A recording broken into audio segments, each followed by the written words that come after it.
Toi aussi t'en as des pensées négatives? T'en as marre? Moi aussi. Tu sais, c'est les pensées qui débarquent comme ça sans que t'aies rien demandé et qui sont accablantes. Je suis pas assez bien, j'ai encore tout raté. Et si ça se passait mal? Je vais tout perdre. Les autres sont tellement plus avancés que moi. Je suis à la traîne. Les gens m'aiment pas vraiment. Je suis pas à ma place ici. J'y arriverai jamais. Non, on se moque de moi derrière mon dos. Pourquoi eux ils y arrivent et pas moi? Ouais, je sais, c'est familier tout ça, j'imagine, hein. Combien de fois par jour tu penses que t'as ce genre de pensée? Est-ce que ça t'a déjà gâché ta journée? Moi, oui. Et ce genre de pensée, je peux y penser pendant des heures. Maintenant, ça va un petit peu mieux, même si c'est pas toujours le cas non plus. Je vais te partager ma technique. En premier, c'est repérer la pensée négative. Alors, le premier pas, c'est déjà de s'en rendre compte. Parce que je vois pas trop comment tu pourrais limiter les pensées négatives si tu t'en rends pas compte en fait. Donc faudrait savoir déjà les voir quand elles sont là. J'ai une métaphore qui est bonne pour les pensées, je trouve. C'est à moi de... Ah, c'est pourri. Ça, c'est une pensée négative. J'ai pas mal étudié le truc et il y a une métaphore qui me plaît bien sur les pensées. C'est de les comparer à un cours d'eau. À un cours d'eau qui a du coup du courant plus ou moins important. Selon notre état de stimulation, le courant va être très fort. Et tu vas avoir beaucoup de mal à lutter contre le courant. Donc tu vas te faire emporter par toutes ces pensées. Tu vas avoir du mal à t'arrêter.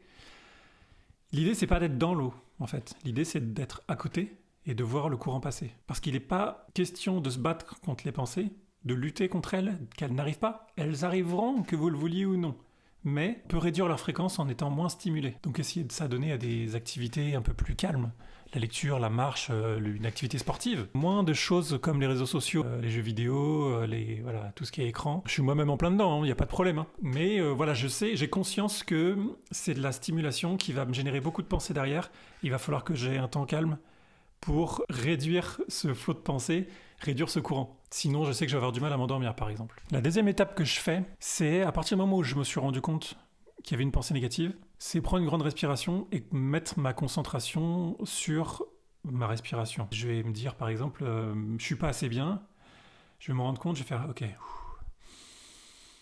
je me concentre sur ma respiration pendant que je le fais. Je fais ça 2, 3 fois et pas question de le faire pendant 30 secondes. Moi, je pense pas qu'on ait besoin de ça. Quelques secondes, je sais pas, 10 secondes. Voilà, juste mettre sa concentration sur autre chose que la pensée.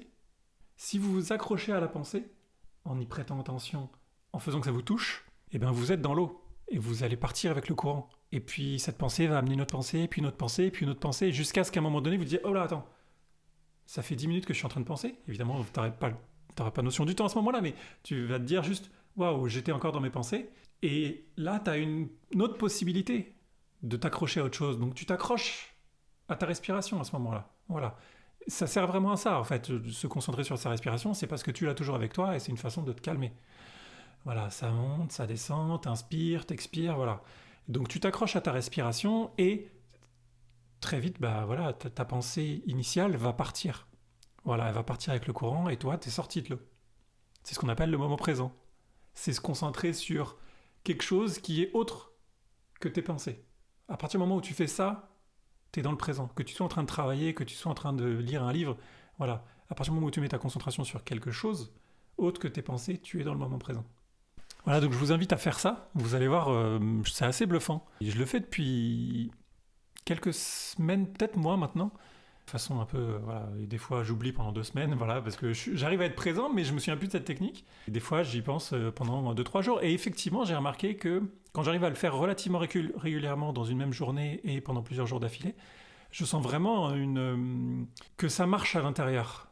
Voilà, je me sens moins anxieux, irrité, et je me sens plus joyeux en règle générale, quoi. Et je suis persuadé que c'est lié à ça. Le fait de ne pas s'accrocher à la pensée, c'est pas fuir, c'est pas camoufler, etc. Tu mets toujours ta concentration sur quelque chose. Que ce soit sur ta respiration quand tu médites, sur ton cœur, peu importe ton activité, ou sur tes pensées.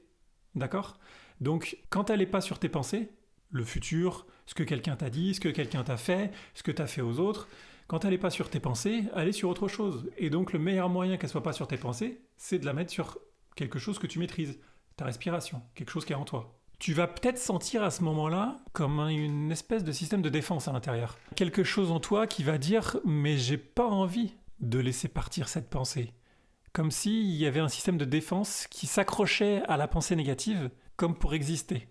Et ça, c'est ton ego. Ton ego, Lui, il s'accroche à tout ce qui est négatif pour exister et lui donner de la contenance. C'est son système de survie et c'est comme ça qu'il existe. Et lui, il cherche à avoir raison. Si lui, il pense, il m'a dit ça, il aurait pas dû dire ça, et que tu laisses passer, en toi, tu vas avoir un petit truc qui va « Ah, j'ai pas envie de laisser passer ça, je peux pas laisser passer ça quand même ». Ça, c'est ton ego qui se laisse pas faire. Il a besoin d'avoir raison et donc il va s'accrocher à cette pensée. Mais c'est un piège. C'est un piège parce que tu sais où ça va. Tu sais que ça va être cette pensée, puis une autre, puis une autre, puis une autre, et puis tu vas te faire une trentaine de pensées, ça va te faire une demi-heure, et puis tu vas te sentir mal après parce que tu auras plein d'émotions négatives en toi. Ça va servir à rien. Donc, il faut absolument ne pas s'accrocher à la pensée, la laisser passer. Comme des nuages dans un ciel qui passent. Il faut vraiment les laisser passer, ne pas t'accrocher, te concentrer sur toi, ta respiration, et tu vas voir que jour après jour, tu vas te sentir bien plus en paix. Alors après, il y a un autre truc qui est important, c'est d'essayer de comprendre ces pensées. Pourquoi elles sont là? Parce que on a tous des pensées négatives, ça c'est sûr. Par contre, la fréquence et la qualité des pensées, ça non. Est-ce qu'elles sont plus ou moins méchantes envers toi? Est-ce qu'elles sont orientées, tu vois, sur des gens particuliers, etc. Et là, pour moi, il y a vraiment des choses à creuser.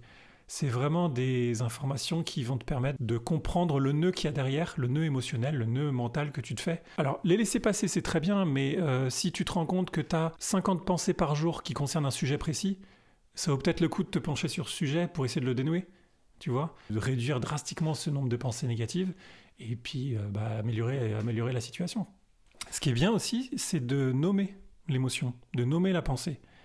Quand tu arrives à voir que 50% de tes pensées négatives sont liées à la confiance en toi, il y a peut-être un travail à faire là-dessus.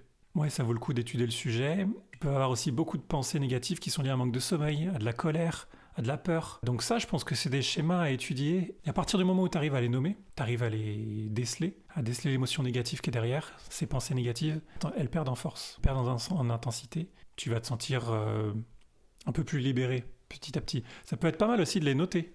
Voilà, donc en résumé, on a dit repérer la pensée, respirer, se concentrer sur sa respiration, donc ne pas s'attacher à la pensée, et on a dit analyser.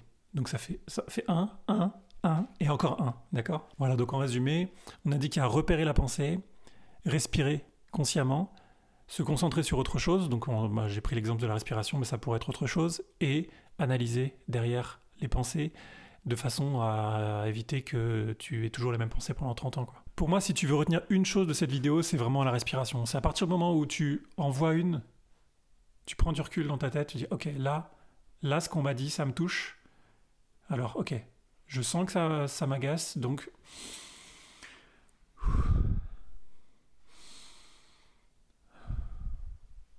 voilà. Et déjà, tu vas voir que tu vas te sentir un peu mieux.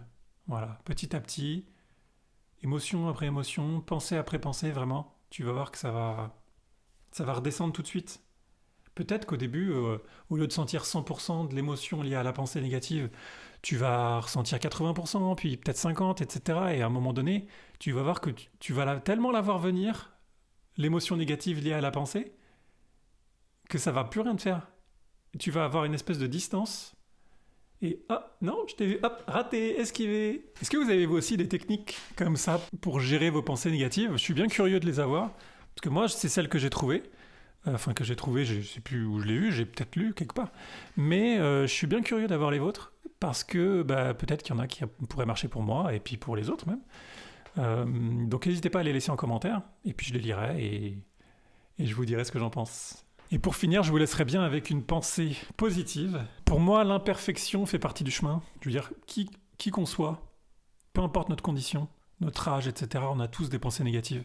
Quotidiennement. Et en nombre, en plus. Pas juste une par jour, hein, vraiment. Clairement, ça fait partie du chemin que d'être humain. Et chaque pensée négative est une opportunité de dénouer quelque chose. Pour moi, c'est vraiment votre tête qui vous dit, voilà, il y a ça qui va pas, ça qui va pas, ça qui va pas. Mais beaucoup de ces pensées sont fictives, finalement, parce qu'elles sont liées au passé, au futur, à la comparaison, aux autres, etc. Et c'est des problèmes qui n'existent pas. Donc, vous pourrez très vite prendre du recul et dire, bon, ok, ça n'existe pas. Ça, c'est du passé, on s'en fout.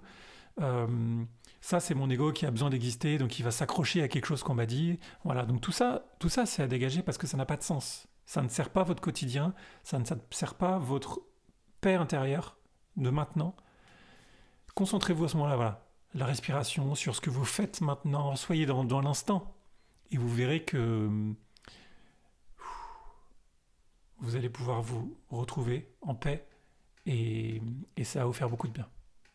Allez, à la prochaine.